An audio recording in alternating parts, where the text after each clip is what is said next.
മാനന്തവാടി കമ്പമല വനപ്രദേശത്ത് വീണ്ടും കാട്ടുതീ. ഇന്നലെ ഉണ്ടായ അതേ പ്രദേശത്താണ് ഇന്നും വീണ്ടും കാട്ടുതീ പടർന്നുകൊണ്ടിരിക്കുന്നത്. ജോഷില വിവരങ്ങളുമായി ചേരുന്നുണ്ട്. ജോഷില, ഈ ഫയർഫോഴ്സ് സംഘം സ്ഥലത്തേക്ക് തിരിച്ചിട്ടുണ്ടെന്നാണ് മനസ്സിലാക്കുന്നത്. ആശങ്കപ്പെടേണ്ട ഒരു സാഹചര്യമുണ്ടോ? ഇന്നലെ തീപിടുത്തമുണ്ടായ അതേ സ്ഥലത്താണ് ഇന്ന് വീണ്ടും തീപിടുത്തമുണ്ടായിരിക്കുന്നത്. മാനന്തവാടി പിലാക്കാവ് എന്ന സ്ഥലത്ത് കമ്പമല വനപ്രദേശത്താണ് ഇന്ന് വീണ്ടും തീപിടുത്തമുണ്ടായിരിക്കുന്നത്. ഇന്നലെ 11 മണിയോടുകൂടിയായിരുന്നു ആദ്യമായി തീപിടുത്തമുണ്ടായത്. അതിനുശേഷം ഫയർഫോഴ്സും അതുപോലെ തന്നെ RRT സംഘവും വനവകുപ്പിന്റെ RRT സംഘവും ഇവിടേക്ക് എത്തി. ഏകദേശം 5:45 മണിയോടുകൂടി തീ അണച്ചിരുന്നു.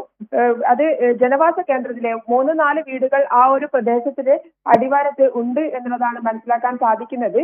എന്തായാലും ആ പ്രദേശത്തേക്ക് തീ പടരാതിരിക്കാനുള്ള ശ്രമങ്ങളൊക്കെ ഇന്നലെ നടത്തിയിരുന്നു. ഇന്നും ഫയർഫോഴ്സ് അവിടേക്ക് എത്തിച്ചേർന്നിട്ടുണ്ട്. ഫയർഫോഴ്സ് അംഗങ്ങൾ തീ അണക്കാനുള്ള ശ്രമം നടത്തിക്കൊണ്ടിരിക്കുകയാണ്. ഇപ്പോൾ ആശങ്കയ്ക്ക് വകയില്ല എന്നുള്ളത് തന്നെയാണ് മനസ്സിലാക്കാൻ സാധിക്കുന്നത്. ഉയർന്ന ചൂട് ആണ് ഇത്തരത്തിൽ കാട്ടുതീ പടർന്നു പിടിക്കാനുള്ള സാധ്യത,